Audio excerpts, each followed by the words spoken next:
Welcome to another session of Healthy Conversations. My name is Pastor Philip Gai and I'm your host for this program. In this program, we always discuss nothing but matters health. As you know, health is wealth. And you do want to take care of your health because if you are not healthy, you will definitely not be wealthy and you will not be happy. And so we want you to be healthy and happy and at peace. On this particular episode, once again, we have Dr. Danny Hong, who is a consultant physician with many years of experience and is here to bring us to speed on matters health. Welcome, Dr. Danny. Thank you so much for the welcome. Thank you so much. And in a previous episode, we discussed here with Dr. Danny Hong about matters hypertension. We learned about the causes of hypertension. We learned about the risk factors. We learned about the levels of hypertension and things that we need to do just to keep away from hypertension. I remember, Dr. Danny, in our last episode, you mentioned the 3 important things that our viewer needs to know or to keep watch on so that they do not get hypertension. You remember these 3? Yes. If you can just bring us to speed and remind us on these things that they need to be aware of. So the 3 major risk factors for high blood pressure are the obesity, the obesity pandemic, and then we have healthy food choices, so nutrition, and then we have also smoking. So those are the 3 most important risk factors that you need to know so that you keep away from hypertension. We are still staying on matters hypertension, and today, Dr. Hong, I want you to bring us to speed on how hypertension could be related to other diseases within the human body, like kidney or any other diseases. How is it related? So high blood pressure is more common in people with metabolic syndrome. So metabolic syndrome is a collection of diseases that includes diabetes, high blood pressure, and also high cholesterol. So we say that there's a problem with the metabolism. So people who have diabetes are much more higher chance of getting hypertension. People with hypertension are much more higher of having diabetes and also high cholesterol. And over time, when you have these diseases, they collectively attack the body and they damage the different organs. For example, they can attack the eyes, leading to blindness. They can attack the heart, leading to heart failure. They can attack the kidneys, leading to kidney dependency on dialysis. They can attack the legs, our artery systems, and the circulation. So over time, if not treated, then these chronic diseases will have a crippling effect, leading to disability and death. So that means when someone has hypertension, they have higher chances of getting these other diseases altogether, or it is these other diseases that predispose conditions that lead to hypertension. Generally, the risk factors are similar, almost even the same for all diseases. For example, somebody who eats a very high refined fat foods, somebody who doesn't exercise, somebody who smokes and takes alcohol, those are all major risk factors for all 3 of those diseases, of diabetes, high blood pressure, and also of having high cholesterol. So a lot of these diseases that we were discussing, they have the very similar and also the same risk factors, which is a good thing because it means that if we make some small changes, we can affect many, many diseases and prevent many, many illnesses. And today we are going to be talking about some of these small changes that you need to make in order to have an impact on hypertension and also all the other diseases that might be related. But now, Dr. Danny, I want you to help us come to speed with this fact that sometimes when ladies get pregnant, and they go to the hospital, they also find themselves in a situation where they have high blood pressure and they have to be given this drug and this drug to help the baby being formed normally and to be delivered normally. What is the connection between high blood pressure and pregnancy? So it depends at what level of pregnancy the patient was diagnosed with high blood pressure.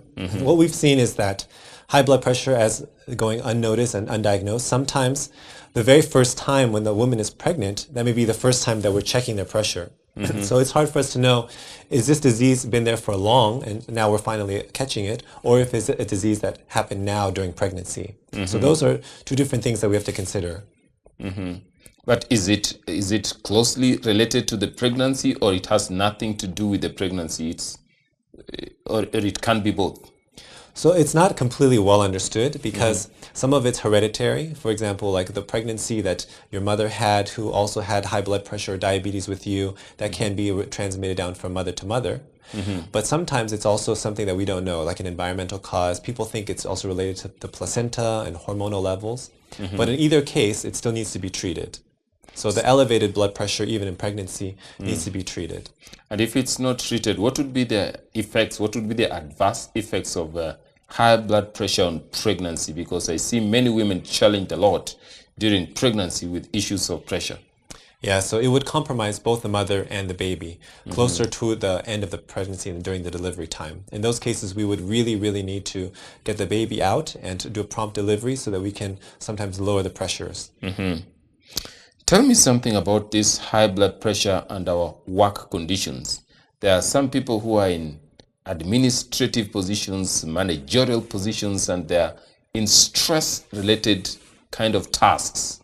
And sometimes I hear people saying that this work is giving me pressure. This work is going to let me get high blood pressure. Is it related to certain positions or certain tasks? So it's true that stresses, and especially job stresses, can really impact and negatively affect our health. We've seen this in high-risk jobs, such as firefighters, who are they're on the job, they're putting out fires, and they're under very high stress. So we see this in CEOs and also administrators who are dealing with. We see this sometimes with government leaders who are taking care of a nation or of corporations. So it is true that these environmental impacts, these also mental health stresses also directly impact our pressure. Because recall that the pressure is elevated when the blood vessel or the arteries are constricting. So that's one way that, if you remember, we were talking about the hose analogy. If you want to increase the pressure, what do? At the end, yes, you squeeze it, right? Yes, yes. So there are hormones in our body, such as cortisol, and these hormones are released when the body is under severe stress. Sometimes a bit of stress is good for you because that helps you push toward the end. Let's say you're running a marathon, you want that little bit of stress so that you can really cross the finish line.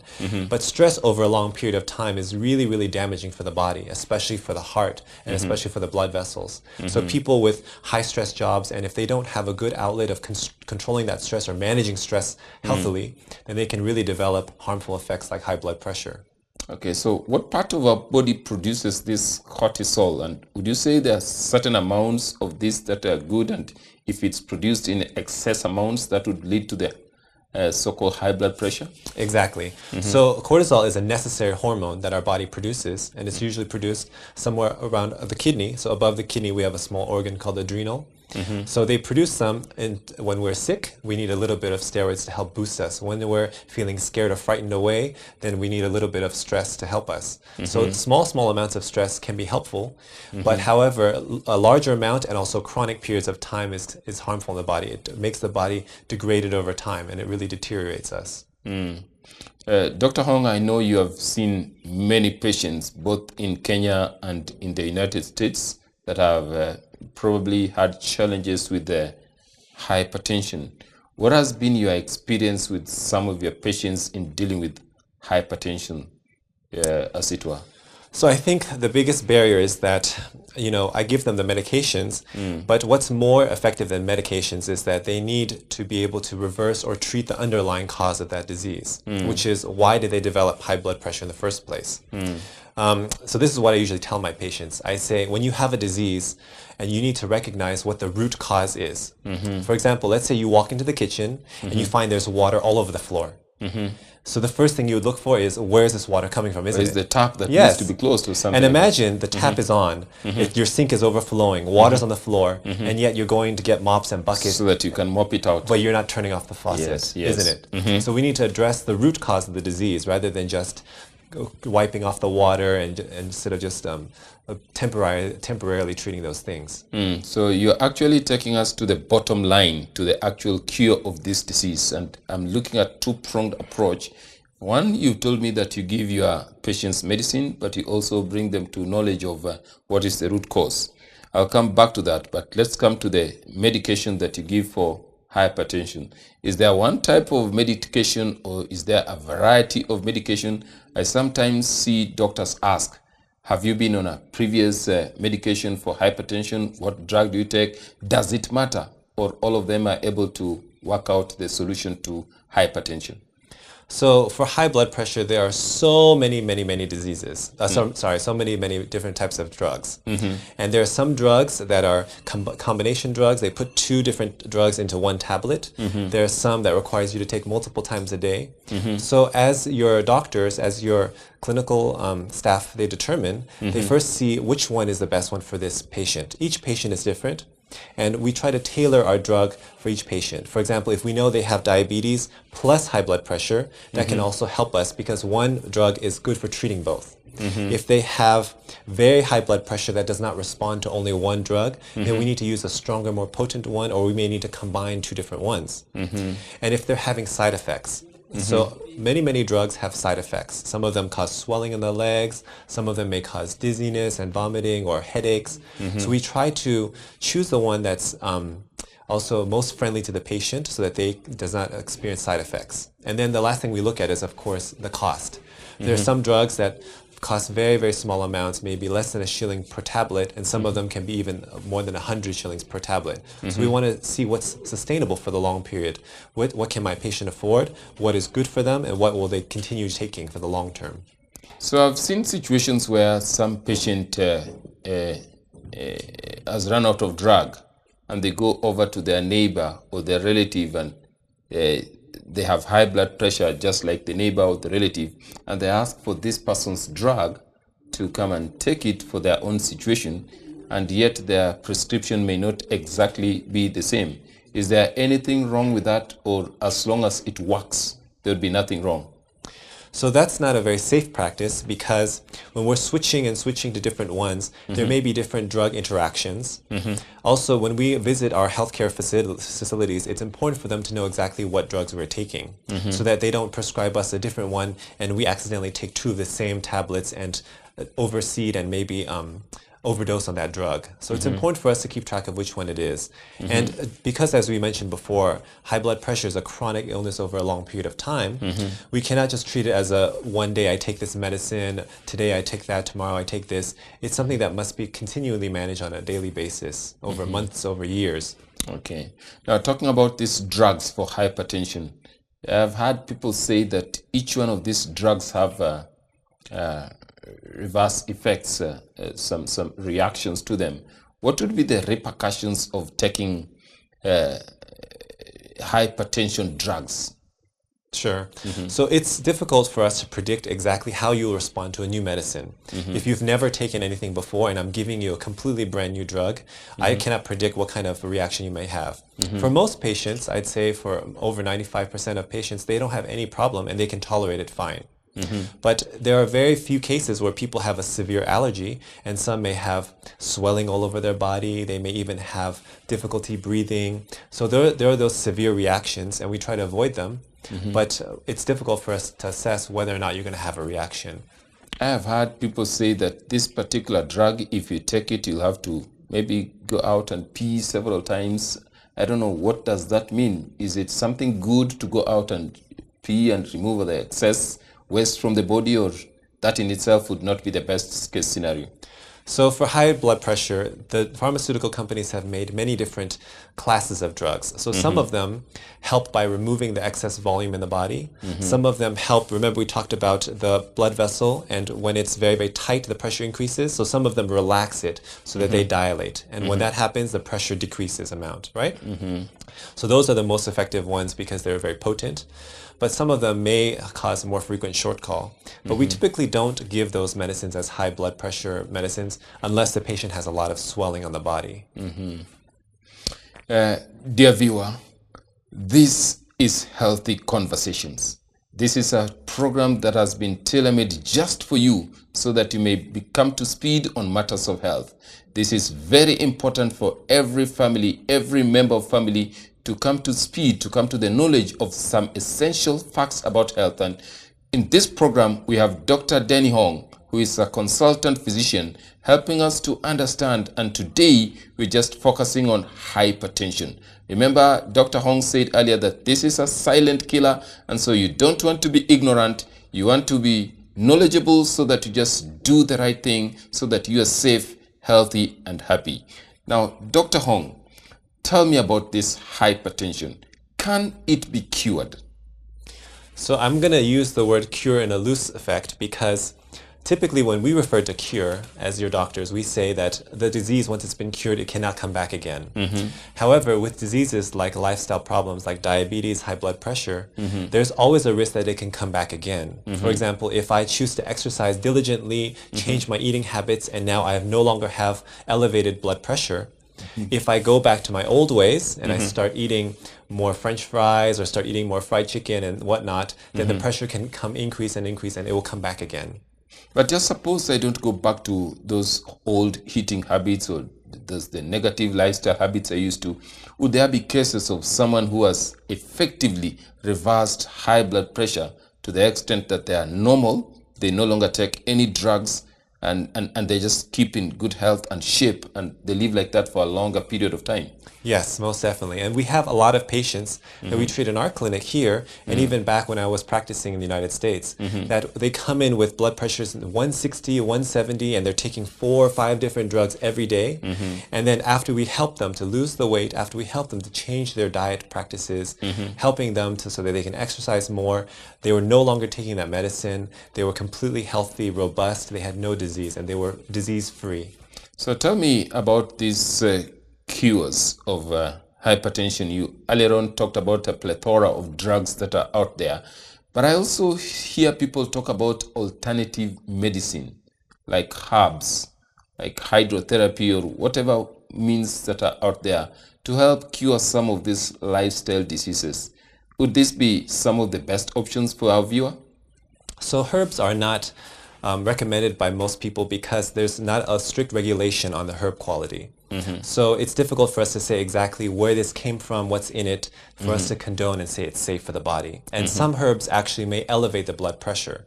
So it's difficult for us to know how you will respond to herbs. You know, so because of that reason, we don't openly condone those as well. As far as the tried and true remedies, we do know that physical activity, nutrition, and we do know that stress reduction, avoiding things like smoking and alcohol, those things are tried and true and proven to reduce the blood pressure. So I just want you to expound and tell us more about these corrective measures that you have actually itemized and how they would be impactful in reversing the effects of high blood pressure. Sure. So smoking and alcohol are directly toxic and directly harmful for our blood vessels and for the heart. So that's directly associated with that. And there is no safe amount. So cutting that out is the best thing that you can do. Even a little bit for dinner.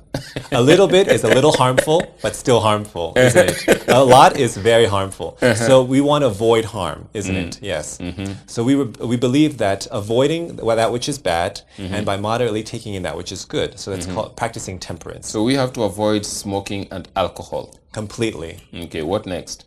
So the next thing is by making correct food choices. So the food that we eat directly impacts our body's health. Have you heard of the phrase, you are what you eat? Yes, yes. Yes. So if you are what you eat, then us Lewis, we would be omena, and maybe my Kisi neighbors would be some avocados.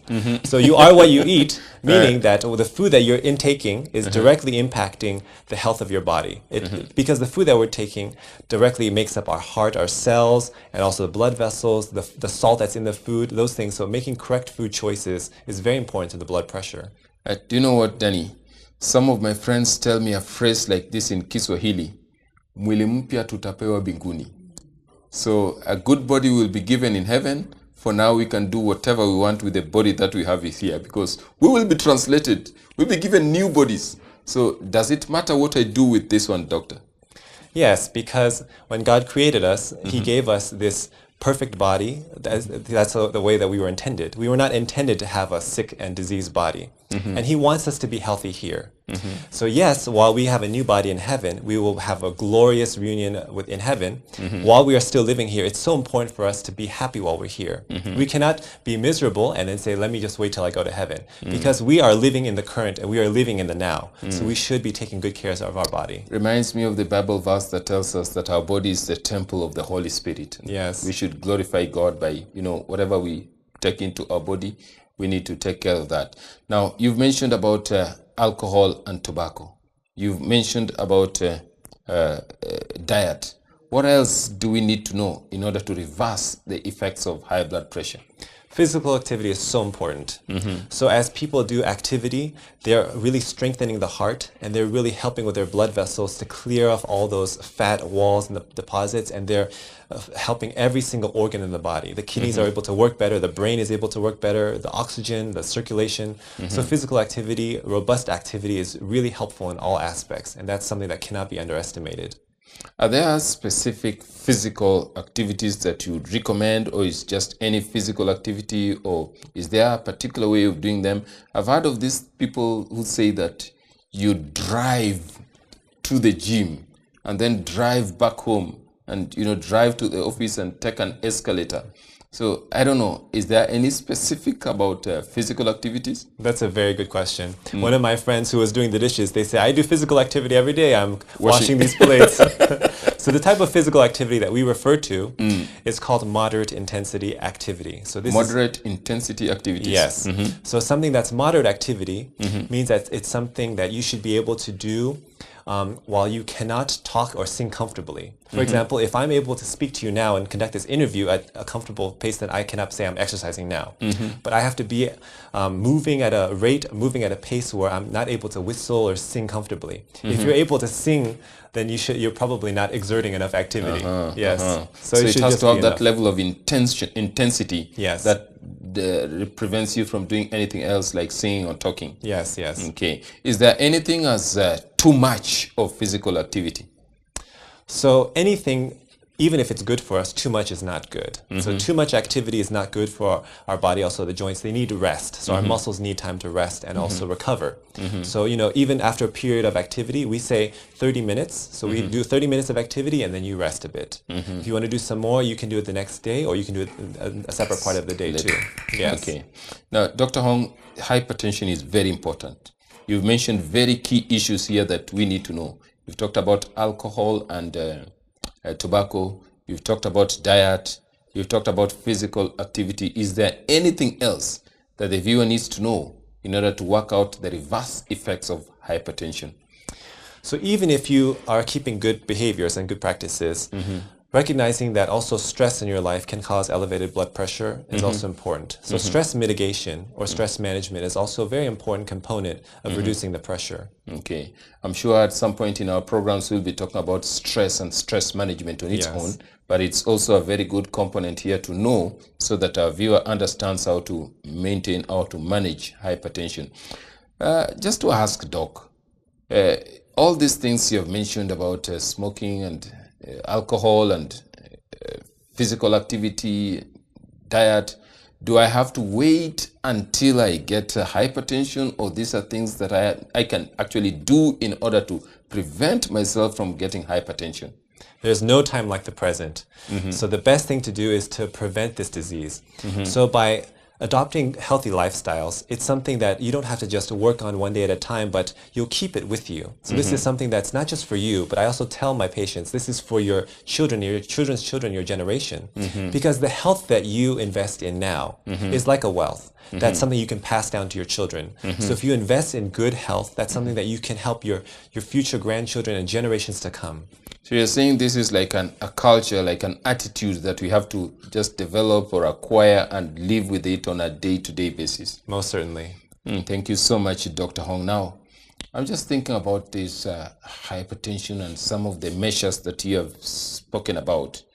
There are people who really are not happy about taking drugs because of the side effects that come with the chemical components in the drugs. Can I be able to reverse the effects of hypertension using some of these methods without necessarily taking prescriptive drugs? So it depends how severe the blood pressure is. If the elevation of the blood pressure is way above the acceptable level of normal, we have different stages of high blood pressure. We have stage 1, stage 2. If it's beyond stage 2 and it's very dangerously high, then we must bring it down initially with drug therapy. So it's okay if they want to eventually wean off the drugs, if they want to make those changes. But if it's at a very high and unacceptable level, we would always counsel them to first start the medicine while incorporating those lifestyle behaviors. Because lifestyle doesn't just happen overnight. It's something that we must work on. So we adopt both approaches at once. So we first use the conventional medicine together with those lifestyle choices and those changes we make. Now, doctor, you had mentioned earlier at some point that as doctors, you see several cases and not all of them have to end positive or end well. You may have had unfortunate situations with your patients who have had hypertension, high blood pressure. Would you want to share some of those with us? Yes. So as I said, it's a silent killer. So sometimes when we discover it, it's already so late. There's nothing we can do. Because imagine, I said that there's a pump, which is your heart, that's beating against the tube that's connecting all the parts of our body. And if you imagine that tube is very constricted, the pump has to work really hard, isn't it? Yes. And so over time, the pump may deteriorate and also get weaker and weaker, and that is our heart. So when the heart gets weaker and when it gets dilated, when it gets slow, when it has no more energy, then the patient feels tired all the time, and that's what we call heart failure. That means that the heart is failing to meet the demands of the body. And when it progresses to heart failure, it's already too late. You know, so I've had patients where they come in, they're feeling so tired. I check their heart, and their heart is the size of like a football, and it's so big in their chest already, and it's barely squeezing. You know, There's not much that you can do at that point. No, unfortunately, I really wish they had come in like even 10, 20, 30 years before, and we treat the blood pressure to avoid the heart from deteriorating. And how does that make you feel as a doctor? It makes me feel sad because it's such an easy test that we could have done. And if they had just had an increase of awareness or somebody told them about that, we could have really, really helped them. This and they would would have have a been better prevented. quality. Yes, yes. And their quality of life would have improved. Now they're sitting in the bed all day. They cannot even have energy to stand and walk around. They feel tired even with speaking, even with friends visiting. So it really impacts their quality of life. That's unfortunate. But Doc, I know you've also had success stories. Tell me about some of the positive or some of the success stories that you've had with hypertension cases. So I've had cases where people, they just eat whatever they want. You know, back in the US, we have a fast food restaurant called McDonald's. So they have burgers and fries and milkshakes and this whatnot. And they would eat this every day, you know, and they would gain 20, 30, 40 kilograms within a few months, and they were getting bigger. They couldn't breathe. Their pressure was going really high. But they came in to our clinics, and then we would really gradually help reduce the weight, help them to change those things, and they were like a new person. We took even a picture, a before and after photo. And this person was like a different person. And you would even thought that it was a younger version, because when the body is healthy and we reverse those disease, they even become more youthful and energetic. That feels good. And it wasn't just for him, but also for the wife, for the children. When one person is sick, the whole family suffers. Sure. But when one person is healthier, everybody rejoices. Thank you so much. Thank you so much. That is Dr. Hong bringing us to speed on matters hypertension. And this is your favorite program, Healthy Conversations. I am your host, Philip Gai. I'm glad to have you sit there and just get glued to your television screen and watch these lively conversations. And this brings us to the end of today's episode. And I'm looking forward to seeing you again in the next episode. Keep it Hope Channel and be blessed.